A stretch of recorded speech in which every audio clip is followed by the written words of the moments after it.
आप सभी को नमस्कार। जय हिंद। नमस्कार मित्रों। और हर दिन मैं यहाँ गुरुजी के पास आता हूँ तो कोई ना कोई हम दर्शन से जुड़ा, अध्यात्म से जुड़ा आपका कोई प्रश्न या कोई ऐसा विषय लेते हैं। पर आज है 15 अगस्त का दिन और बहुत ही ख़ास ये दिन है। आज के दिन हम 75वें साल में दाखिल हो रहे हैं। तो अमृत महोत्सव इसका नाम दिया है। पर आज भी गुरुजी के पास हमारे सब के लिए कुछ महत्वपूर्ण है।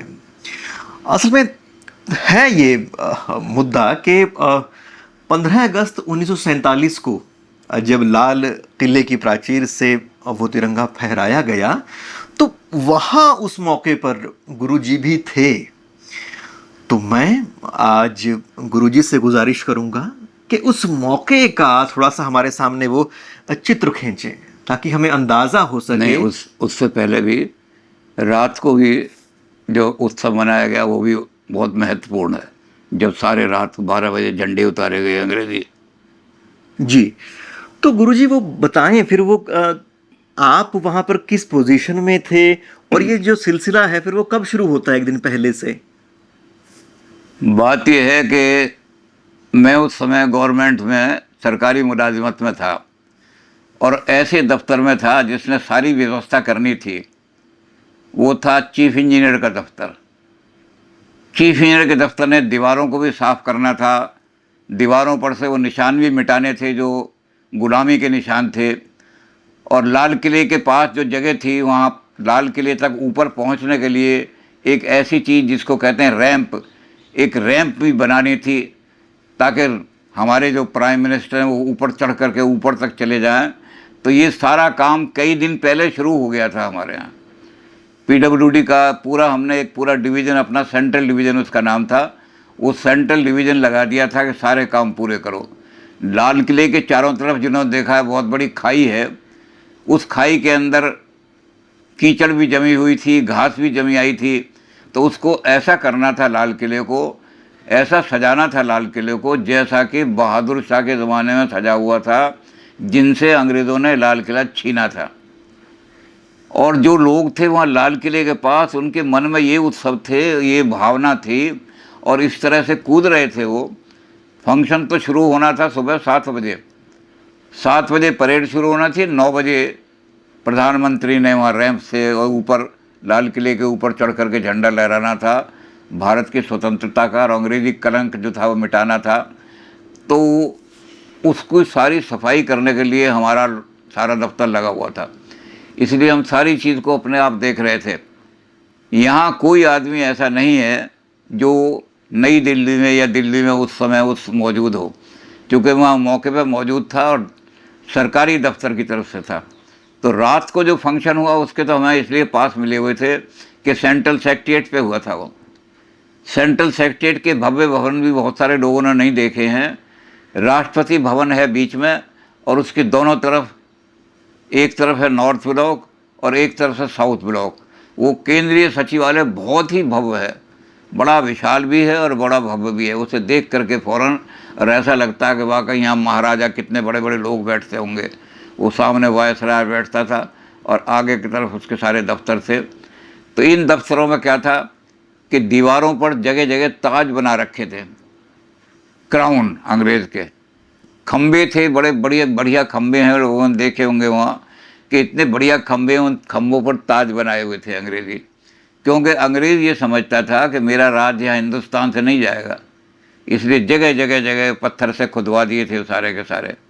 और यूनियन जैक तो बड़ी शान से लहराता था जो अंग्रेज़ों का झंडा था। तो रात को 12 बजे वो झंडा उतरना था, यूनियन जैक। 4 झंडे तो वहाँ लहराए हुए थे, 2 झंडे थे नॉर्थ ब्लॉक पर और दो झंडे थे हमारे साउथ ब्लॉक पर, और एक झंडा था पार्लियामेंट हाउस के ऊपर लगा हुआ। उसके सामने ही बहुत बड़ा केंद्रीय थाना था, पटेल रोड का थाना, एक झंडा उस पर लगा हुआ था। तो यूनियन जैक जो थे वो ऐसे लगते थे जैसे कलंक हो भारत माता का, और लोग इस इच्छा से बैठे हुए थे कि कब ये कलंक उतरे। 12 बजे का बड़ी प्रतीक्षा से इंतज़ार कर रहे थे, कूद रहे थे, उछल रहे थे, नाच रहे थे, गा रहे थे, सारा वो सेंट्रल सेक्रेटेरिएट के आसपास का इलाका। हमें इसलिए अवसर मिल गया बिल्कुल करीब से जाने का कि हमें सरकारी मुलाजिम होने की वजह से, सरकारी नौकर होने की वजह से हमें वहाँ पास मिल गए थे एंट्री के। बाकी आम जनता की तो यह हालत थी कि कहीं नीचे पैरों में न कुचल जाए, इतनी भीड़ थी। लेकिन उत्साह बहुत था। उत्साह में हमने अपनी आंखों से देखा कि कहीं दीवार पर छोटा हुआ किसी खंबे पर कोई छोटा सा ताज भी बना हुआ है, और वो हमारे जो सफाई करने वाले सरकार के लोग लगे हुए थे खम्भों पर से उसको छेनियों से सारे ताजों को छोड़ रहे थे, वो रह गया है कोई, तो लोग ईंट पत्थर उठा के उसको रात को रगड़ रहे थे कि उस ताज को किसी से रगड़ दें। ये उत्साह से ये लगता था कि लोग ये कर रहे हैं कि सैकड़ों साल का जो भारत माता के माथे पर काला कलंक लग गया है, उसको छुटाने में कितनी मेहनत पड़ती है। ये लोगों के जज्बात से, उनकी भावना से पता लग रहा था कि वो भारत माता का जो बहुत गहरा कलंक लगा हुआ है गुलामी का, उसको धोने में अपने हाथ से लगे हुए थे। सरकारी लोग तो सफाई कर ही रहे थे, लेकिन जनता के लोग भी ज़रा सा भी कहीं दिखाई दे जाए चिन्ह कि वो इस खंबे पर एक छोटा सा ताज जो था, उस ताज को इन्होंने मिटाया, लेकिन ऊपर का हिस्सा ज़रा सा रह गया ताज का, तो लोग उसको तोड़ने के लिए ईंट उठा के उसको तोड़ रहे सारे। अच्छा गुरुजी, एक आप ये बताएं कि जिस तरह से 15 अगस्त 1947 का दिन था, हाँ और ये मुकर्रर हो चुका था कि इस दिन भारत आज़ाद होगा, हाँ। पर आप थोड़ा सा याददाश्त के हिसाब से, अपने अध्ययन के हिसाब से कृपया ये बताएं कि कितने दिन पहले 15 अगस्त निश्चित हो गया था?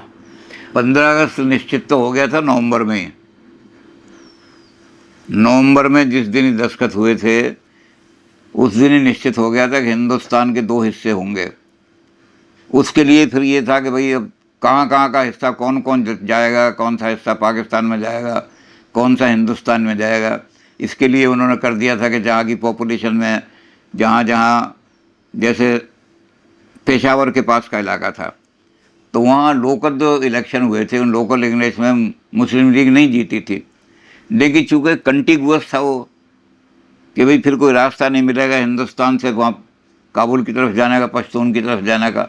वहाँ हमारे जो खान बादशाह थे, उन्होंने वहाँ मुस्लिम लीग को नहीं जीतने दिया था, तो वहाँ वो जीते थे। लेकिन चूँकि वो हिस्सा कंटिगुअस था, इसलिए उस पर भी झगड़ा रहा कि भाई हमें पाकिस्तान गैलरी देगी तो हम पख्तूनिस्तान हमारे हिंदुस्तान का हिस्सा बनेगा। लेकिन वो अंग्रेज़ों की जो चाल थी और वो सारे तथ्य, उन्होंने कहा नहीं जी, बड़ी हो ही नहीं सकता, संभव ही नहीं है, ऐसे कैसे हम पाकिस्तान गैलरी कैसे दे देगा।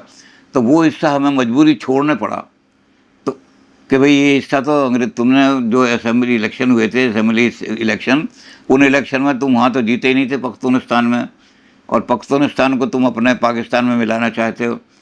तो इसमें बड़े दिनों तक चक्कर चलता रहा कि भाई अगर वो, तो बाकी हुए कौन कौन से, फिर पंजाब में चूँकि जीत गए थे, मुस्लिम लीग जीत गई थी, तो फिर ये हुआ कि सारा का सारा पंजाब पाकिस्तान में देना पड़ेगा।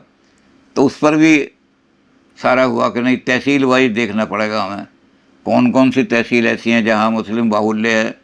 तो इसमें बहुत दिन लग गया। नवंबर से शुरू हुआ ये काम, और नवंबर से शुरू होते होते जा कर के इन्होंने, और जुलाई के करीब जाके सारा फाइनल हुआ, 1 महीना पहले जाके फाइनल हुआ। तो फाइनल होने में देर लग गई, लेकिन तैयारी हमने कर दी थी, इस बात की शुरू कर दी थी। ये किसी को पता नहीं था कि पाकिस्तान बनने के बाद कितने लोग मारे जाएंगे। एक सुझाव ये रखा गया था कि एक्सचेंज ऑफ पॉपुलेशन कर ली जाए, लेकिन नेहरू जी और गांधी जी को ये विश्वास था कि हम बड़ी खुशी के साथ पाकिस्तान दे रहे हैं, और पाकिस्तान वाले बड़ी खुशी के साथ हमें एक्सपायर करेंगे, इसलिए कोई झगड़ा नहीं होगा। ये 100% इनके मन में था। जबकि लोग, पटेल थे और लोग थे, चाहते थे कि घपला हो जाएगा। तो इस चीज़ की पता भी नहीं था कि पाकिस्तान जो हमारा 15 अगस्त जो मनेगी, वो लाशों के साथ मनेगी। तो इसलिए खुशी की तैयारी कर रहे थे, लाशों की तैयारी नहीं थी। ये तो 14 अगस्त को जब पाकिस्तान हुआ, तो 14 अगस्त को ही पाकिस्तान में मारकाट शुरू कर दी उन्होंने। और जो लोग वहाँ से आए लूट पिट करके, उनकी हालत थी कि नई दिल्ली स्टेशन पर गाड़ी जब आके उतरती थी, तो उस गाड़ी के अंदर घुस घुस करके लोगों ने मारे थे, तो उनमें से लाशें निकलती थी, सिर कटा हुआ निकलता था। महिलाएं उनकी गाड़ी के अंदर इज्जत तो लूट नहीं सकते थे, क्योंकि गाड़ी तो हिंदुस्तान को आती थी, तो हिंदुस्तानी पुलिस लाती थी। लेकिन वो उन औरतों के कम से कम 15-20 यानी एक एक गाड़ी में ऐसी औरतें आती जिनके स्तन काट दिए थे उन्होंने सारे। तो वो सारे के सारे आकर के रामलीला ग्राउंड में पढ़ते थे। वहाँ एक बहुत बड़े भारतीय नेता जो थे वो उनको देख रहे थे। वहाँ उन्होंने काला झंडा लगा दिया था भारत विभाजन का, कि आज जो है स्वतंत्रता का दिन नहीं मनाएंगे हम भारत विभाजन के नाम से इसको मनाएंगे। आज हमारे मोदी जी ने भी कहा है कि 14 अगस्त को हम हमेशा भारत विभाजन दिवस मनाया करेंगे। अब तक भूल गए थे, विभाजन को भूल गए थे। तो विभाजन दिवस का वहाँ रामलीला ग्राउंड में हो रहा था। लेकिन वो रामलीला ग्राउंड में जो पाकिस्तान से आए थे दुखी होकर के, लुट करके, काला झंडा लगाए हुए थे, काली चादर लगाई हुई थी, उनमें भी ये उत्साह था कि कम से कम कलंक तो दूर हुआ, अब हम आज़ाद तो हो गए, हम पाकिस्तान से भी कलंक बदला लेकर के पाकिस्तान को फिर से ले आ सकते हैं। और नारे भी लगाते थे कि हम पाकिस्तान नहीं रह गए तो नकली बंटवारा हुआ है। तो वो लोग भी उत्सव में बड़े खुशी के साथ काम कर रहे थे। तो उल्लास की बात मैंने की कि वहाँ उल्लास बड़ा था। उस रात को मैं वहीं जा चुके और उल्लास मैंने अपनी नज़रों से देखा, उसका वर्णन मैंने किया भी। और यही कह करके किया, आज वो मनाया था हमने, बड़ी धूमधाम से मनाया था अपने गीता निकेतन में और विद्या भारती में। तो वहाँ भी मैंने यही कहा कि इस सारे शहर में कोई आदमी ऐसा नहीं जो वहाँ मौके पर मौजूद हो, बल्कि सारे शहर में नहीं, मुझे ध्यान ये है कि अगर हो सकता है कोई दिल्ली के आसपास का कोई आदमी सोनीपत वगैरह के वहाँ गए हों, लेकिन इधर के इलाका कोई आदमी ऐसा नहीं है जो वहाँ मौके पर पहुँचा हो। तो चूँकि मैं मौके पर मौजूद था इसलिए मैंने वहाँ का जो चित्रण किया कि कैसी रोशनियाँ जल रही थीं, कितना प्रकाश हो रहा था, कैसे लोग खुशी से नाच रहे थे, पागल हो रहे थे खुशी के साथ। अच्छा गुरुजी, फिर आप अगला जो दिन है, मतलब असल जो दिन है 15 अगस्त का दिन है, फिर उसके बारे में बताएं। फिर उस दिन की शुरुआत कैसे होती है, फिर नेहरू जी कैसे आते हैं, उनका भाषण कैसे होता है। तो ये आपको कुछ बातें वो याद हो भाषण की तो वो बताएं कृपया। हमारा जो है सारा वहाँ का तो सेंट्रल सेक्रेटरीट पे से तो हमने चिन्ह मिटा दिए थे सारे। रात को ही वहाँ सफा कर दिया था, कहीं अंग्रेजी चिन्ह छोड़ा नहीं था। यूनियन जैक सारे उतार दिए थे। लाल किले का यूनियन जैक भी रात को ही उतार दिया था 12 बजे, क्योंकि जैसे ही 15 अगस्त शुरू हुई और घोषणा हुई कि हिंदुस्तान स्वतंत्र हो गया अंग्रेजी राज से, तो यूनियन जैक तो रात को ही उतार दिया था लोगों ने। अब सुबह तिरंगा चढ़ाना था। तिरंगा चढ़ाने तो हमारे प्रधानमंत्री भारत के जो थे गौरवशाली, तो लाल किले के लिए एक रैंप बनाई थी। उस रैंप को, क्योंकि रैंप पर घोड़े पर चढ़ करके आना था, तो जिस लाल किले को मैंने कहा, वो लोगों के अंदर ये उत्साह था कि लाल किला हमसे 1857 में अंग्रेज़ ने कैसे छीना, बहादुर शाह को रंगून में फेंक दिया। बहादुर शाह के दोनों लड़के थे उनका सिर काट करके हिंडन नदी में। तो जिस तरह से हमसे छीना है लाल किला, हम अंग्रेज़ों की उसी चीज़ से अंग्रेज़ों से छीन रहे हैं। हम सिर्फ उन्हें कत्ल नहीं कर रहे क्योंकि हमने पीसफुल आज़ादी ली है, लेकिन अंग्रेज़ी का चिन्ह ज़रा सा भी वहाँ लाल किले पर दिखाई नहीं दे। जैसे सेंट्रल सेक्रेटरीट का चिन्ह मिटा दिए थे, ऐसे ही वहाँ चांदनी चौक तक ये कर दिया था कि कहीं भी अंग्रेज़ का थोड़ा सा भी कोई चिन्ह दिखाई दे अंग्रेज़ का, कि वहाँ ताज बने हुए, विक्टोरिया की मूर्ति बनी हुई थी, उसको तोड़ने के लिए लोग गए। तो लोगों ने कहा कि अभी इसको तोड़ो नहीं, सिर्फ ताज उतार दो विक्टोरिया के सिर से। पंडित नेहरू ने खुद ये कहा। लोहिया ने इसका बड़ा कंडेमेशन भी किया। लोहिया ने उन्होंने कहा कि इन मूर्तियों को हम अपने संग्रहालय में रखेंगे, हमारे ये हिस्ट्री की, हमारी जो भारत की हिस्ट्री है, ये उसके यादगार बनेंगे। तो लोहिया ने कहा कि हमारे नेहरू जी उन चीज़ों को यादगार बनाना चाहते हैं। उनका जो मैनकाइंड रिसाला था उसमें अगले दिन लिखा कि हमारे प्राइम मिनिस्टर जी जो हैं, उनकी बुद्धि पर मुझे इसलिए अकल आती है कि भारतवासियों को ये कह रहे हैं कि जहाँ तुम्हारे जूते पड़े हों उसको तुम अपने भारत का इतिहास का चिन्ह बनाओ। तो जिन लोगों ने अत्याचार किए हमारा उनकी मूर्तियों को ये संग्रहालय में रख करके क्या हिस्ट्री बनाएंगे, इस हिस्ट्री को देख करके। लेकिन नेहरू जी को की थोड़ी ये थी कि भाई शालीनता भी चाहिए, इन मूर्तियों को हम ऐतिहासिक लगा करके, देखो ये इतिहास की मूर्तियां हैं। तो ताज तो उतरवा दिया था कि विक्टोरिया के सिर का ताज उतार दो, और लोगों ने चांदनी चौक में उत्साह मनाया हुआ था। अब सुबह को क्या हुआ कि सुबह 7 बजे वहाँ परेड शुरू हो गई, बिगुल बजने शुरू हो गए, और सारी जितने घोड़ों पर सेना थी हमारी, पुलिस सारी पुलिस वहाँ आ गई, परेड शुरू हो गई। और उस समय ऐसा लग रहा था कि भारत वालों ने ऐसी चीज़ तो कभी देखी नहीं। जो गुलामी में पैदा हुए, सारी ज़िंदगी गुलामी में गुजारी उन्होंने, वो और आईसीएस ऑफिसर जो थे वो तो चाहते थे कि अंग्रेज़ और दिनों बैठा रहे, वो तो आज़ादी चाहते ही नहीं थे। तो वो लोग जो थे उन, लेकिन लोगों के मन में तो और तरह का उत्साह था। वो देख रहे थे कि आज लाल किले की शक्ल कैसी हो रही है। आज तो लाल किला ऐसा लग रहा है जैसे जैसे भारत का दोबारा राज कायम हो गया है। और वो इंतज़ार कर रहे थे कि प्राइम मिनिस्टर जो आएगा तो सबसे पहले यही देखेगा। तो जनता का की भावना मैं बता रहा हूँ कि जनता की भावना, लाल किले को सजाया भी ऐसे ही गया था कि ऐसा लग रहा था कि दोबारा बहादुर शाह को गद्दी पर बिठा दिया है और हमारी 1857 की क्रांति सफल हो गई है, अंग्रेज़ हार गया है। तो इतना शानदार सजाया हुआ था लाल किला। और लोग जो थे बड़ी दूर से, जैसे मैंने बताया कि चांदनी चौक तक लोगों को खड़े होने की जगह नहीं मिल रही थी, इतने उत्साह से। रात को 4 बजे से ही वहाँ लोग जाके बैठ गए थे क्योंकि 7 बजे वहाँ परेड शुरू होने थी। तो जिस समय नेहरू जी आए और उस रैंप के ऊपर उनका घोड़े पर सवार होकर के चढ़े, तो जहाँ तक वो घोड़े की जगह थी वो आने थे, बाकी तो पैदल ही चलना था उन्होंने। तो तोपों की सलामी दी गई, सारी दिल्ली गूंज गई। 21 तोपों से सलामी दी गई वहाँ।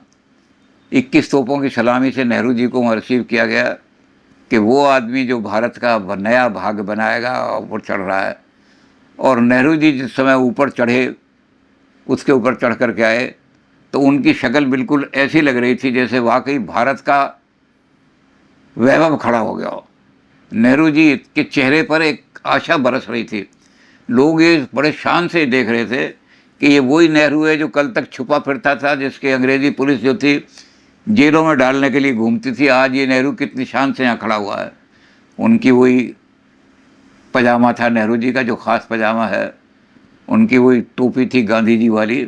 और उसको चढ़ करके जब वो लाल किले पे रैंप पर चढ़ करके गए तो लोगों ने इतनी ज़ोर से नारे लगाए, बंद नहीं होते थे नारे। वहाँ बिगुल बज रहे थे, लेकिन लोगों के नारे से बिगुल कम थे। वहाँ यही नारे लग रहे थे कि आज भारत से अंग्रेज़ चला गया। ये गाना जो है, जो उस समय गाया गया था, बाद में फिल्म में आ गया।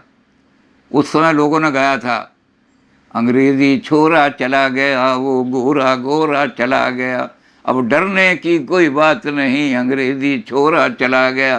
तो ये गाना उस समय जो लोगों का गाया गया था, ये जो फिल्म बनी थी उसमें ऐसा कैसे ही ले लिया उन्होंने, फिल्म वालों ने। इसके आगे जाके वो फिल्म गीत लिखने वाले ने, उन्होंने बहुत सारे बंद जोड़ दिए इसमें बड़े अच्छे, लेकिन जो मूल था वो वहीं से ले लिया। तो लोग नाच रहे थे नेहरू को देख करके। और जब नेहरू जी वहाँ खड़े हुए, उन्होंने अपने हाथ से झंडा चढ़ाना शुरू किया। एक एक झंडे को चढ़ा रहे थे लोग, इतने जैसे बिल्कुल मूर्त हो गए हों लोग, क्योंकि वहाँ झंडा समा, उन्होंने कहा कि झंडा सलामी के लिए खड़े हो जाइए आप। तो वहाँ ऐसा जो चीख रहे थे लोग, नारे लगा रहे थे, वो ऐसे खड़े हो गए बिल्कुल जैसे मूर्ति खड़ी हो। इतना सम्मान लोगों के मन में था भारतीय आज़ादी का। और नेहरू जी ने जब झंडा चढ़ाया तो फूलों की वर्षा इतनी हुई कि वो लाल किले की जो वो है उसको पार करके भी फूल लोगों के ऊपर जा आकर के बस फूल ही फूल बरसने लगे चारों तरफ। और लोग भी जो फूल लाए थे उन्होंने उड़ाने शुरू कर दिए। उस समय का दृश्य अगर कहीं मिल जाए तो पता लगेगा कि सारे आसमान में लोग कैसे फूल उड़ा रहे हैं। मेरे ख्याल से मनों फूल वहाँ लोगों ने उड़ा दिए चांदनी चौक में। और नेहरू जी जब खड़े हुए, नेहरू जी ने सारे इतिहास का विश्लेषण किया। हालांकि वो उन लोगों से बिल्कुल नेहरू जी का किराता नहीं मिलता था जो क्रांतिकारी थे। क्रांतिकारियों का अलग रास्ता था, गांधी जी का अलग रास्ता था। लेकिन उन क्रांतिकारियों के लिए भी मन में नेहरू जी के बहुत सम्मान था। इसलिए नेहरू जी ने पूरे इतिहास का विवरण किया और उसी गांधी जी की बात को उन्होंने और तरीके से रिपीट किया। गांधी जी ने तो कहा था कि जब भारत स्वतंत्र हो जाएगा तो फिर दुनिया में अंग्रेज़ों को पैर जमाने के लिए कहीं जगह नहीं रही, सब राष्ट्र स्वतंत्र है। सबसे बड़ा राष्ट्र ये, छोटे छोटे हैं बात, तो लंका है, साउथ अफ्रीका है, ये तो छोड़ करके भागना पड़ेगा। ईरान की खाड़ी में उनका छोटा सा जगह है, इंडोनेशिया में, उसमें सिंगापुर में उन्होंने साउथ ईस्ट एशिया कमांड का बनाया हुआ है। तो ये छोटे छोटे देश में अंग्रेज़ों को अपनी फ़ौजें रखनी मुश्किल हो जाएंगी। नेहरू जी ने इसको दूसरे तरीके से कहा। नेहरू जी चूँकि साम्यवाद से, रूस से बहुत ज़्यादा प्रभावित थे, रूस की क्रांति से बहुत ज़्यादा नेहरू जी पर असर था। उस ज़माने में लोग कहते भी थे कि सारी दुनिया कम्युनिज्म के चक्कर में है, सारी वर्ल्ड 1/3 दुनिया तो कम्युनिस्ट बन गई है। सारा यूरोप में यूगोस्लाविया, जर्मनी, पूर्वी जर्मनी और सारे देश, स्विट्जरलैंड वगैरह सारे जो थे ये कम्युनिज्म बन गए थे। और 1/3 ऐसे लोग थे जो कम्युनिज्म के प्रभाव में थे, प्रेरणा, उनको डेवलपिंग नेशन कहा जाता था, जिसमें मिस्र भी था, हिंदुस्तान भी था और भी थे ऐसे सारे। और 1/3 जो बचा हुआ था वो कम्युनिज्म को रोकने में लगा हुआ था सारा। तो सारी दुनिया कम्युनिज्म से प्रभावित थी। तो नेहरू जी पर भी चूँकि डेवलपिंग कंट्री था, रूस का प्रभाव था, तो नेहरू जी ने रूस की क्रांति का पहले वर्णन किया कि साम्राज्य के खिलाफ लोग उठे, साम्राज्य का नष्ट किया, लेकिन साम्राज्य का नाश करने में वहाँ कितने लोग मारे गए, कितने लोगों का खून बहा। हमारा ही देश ऐसा है जिसने वो कॉलोनियल झंडा उतार करके फेंक दिया, भारत माता का झंडा उतर गया और भारत माता का कलंक की तरह से उसको हमने धो दिया, लेकिन हमने खून की एक बूंद नहीं गिराई। क्रांतिकारियों ने अपनी तरफ से, इन्होंने कहा कि हमारे आंदोलन नहीं, अपनी तरफ से ही, क्योंकि क्रांतिकारी जवान थे सारे के सारे, कोई बूढ़ा नहीं था, तो वो अपने जज्बात को रोक नहीं सकते थे। उनके जज्बात ये कहते थे, हालांकि वो, उन्होंने कहा कि क्रांति वो चाहते थे, लेकिन क्रांति कभी एक आदमी की गोली से नहीं होती है। एक आदमी ने गोली से एक जज को मार दिया तो उससे साम्राज्य हट डल जाएगा नहीं, उसके लिए पब्लिक ओपिनियन बनाई पड़ती है। और उन्होंने इनडायरेक्टली उन लोगों को कहा कि कुछ लोगों ने क्या किया कि नौजवानों को भड़काया तो सही, लेकिन जब वो नौजवान फांसी पर चढ़े तो उनके पक्ष में यानी जनता की राय या जन समर्थन खड़ा नहीं कर सके वो लोग, केवल उनको भड़काते रहे ऐसे के ऐसे। तो ऐसा इशारा उनकी तरफ था जो क्रांतिकारी लोगों को भड़का रहे थे। लेकिन उन्होंने ये भी कहा कि क्रांतिकारियों का खून बड़ा खौल रहा था। उस समय हमारे नेताजी जो थे वो हिंदुस्तान तक आए थे और नेहरू जी ने उनको खुद रोकने के लिए कहा था कि मैं वो जापान की सेना को लेकर के आ रहा है, अंग्रेज़ों की ग़ुलामी को हटाने के लिए हम इतने साल लड़े हैं, 100 साल, अब जापान के ग़ुलाम बन जाएंगे, इसलिए मैं नेताजी को रोक दूंगा बर्मा में। लेकिन फिर बाद में उन्हीं जवाहरलाल नेहरू ने नेताजी का भी जिक्र किया कि नेताजी ने कितनी मेहनत से भारत को स्वतंत्र कराने में अपना योगदान दिया। मतलब जितने भी लोग थे नेहरू जी ने सबके, और फिर उन्होंने भारत का चित्र रखा कि अगला भारत का चित्र क्या होगा। भारत के अंदर इतनी हालत ख़राब है, गाँवों के अंदर ना सड़कें हैं, ना पीने का पानी है, गांव की औरत अच्छा कपड़ा नहीं पहन सकती, ऐसी हालत जो गांव की थी। तो नेहरू ने कहा कि अब भारत का भाग बदलेगा, अब ये होगा कि मैं ऊंचे ऊंचे कारखाने यहाँ पर लगेंगे, इंडस्ट्री लगेंगी, और जो हमारा गरीब तबका है वहाँ तक सारी चीज़ पहुँचेगी। उनका बड़ा भारी स्वप्न यही हुआ कि जिस झोंपड़ी के अंदर क्रॉकरी नहीं खरीद सकता था आदमी, कि चाय का प्याला बड़ा महंगा आता है, तो वो अपने टूटे हुए कुल्हड़ में या गिलास में चाय पीता था गाँव का आदमी। तो इंडस्ट्रियाँ गांधी जो उन्होंने घोषणा की थी कि मैं 5 साल प्रोग्राम वो रूस से उन्होंने लिया कि मैं नाम तो रूस का नहीं लिया, लेकिन उन्होंने कहा कि मैं 5 ईयर प्लान से, जैसे जो तरक्की करने वाले देश हैं, देश के कम्युनिस्ट देश, उन्होंने 5-5 साल के प्लान बनाए हैं, इसी तरह उन्होंने सारी योजना अपनी क्लियर उस दिन कर दी। तो पहले उन्होंने अपने इतिहास को दोहराया, लोगों को बताया कि ये जो आज़ादी मिली है हमें, आज जो आज़ादी मिली है, ये हमने वैसे तो बिना उसके ढाल के लिए, लेकिन कितने आदमी हमारे इसमें मरे हैं।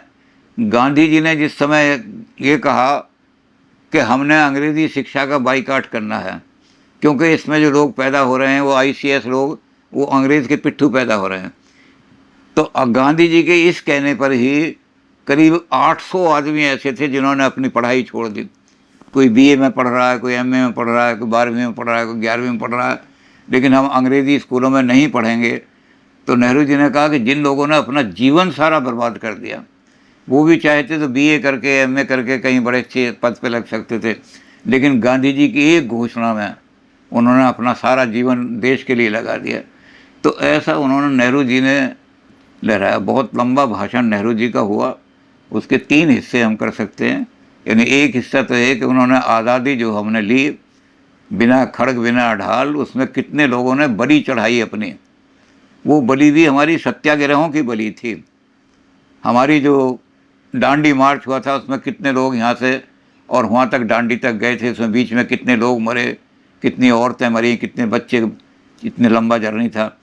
तो उन्होंने कहा सत्याग्रह के नाम पर हमारे लोगों ने बहुत बलिदान दिया है, स्वदेशी के नाम पर हमारे लोगों ने बहुत बलिदान दिया है, अपना वैभव छोड़ दिया, अपना त्याग रख दिया। अपना भी उन्होंने कहा कि हमारे पास इतनी जागीरें थीं, नेहरू हमारा वंश इसलिए कह रहा था तो यहाँ चांदनी चौक में हमें जागीरें मिले हुई थीं, हमारा करोड़ों का आनंद भवन था, तो हमारे पिताजी ने वो आनंद भवन जो था वो कांग्रेस को दे दिया और एक छोटे से मकान में चले गए। तो सारा जो सेक्रीफाइस का था, पहले तो उन्होंने इतिहास में कि जिन लोगों ने कितना सेक्रीफाइस किया है उसका थोड़ा सा चित्रण लोगों के सामने किया।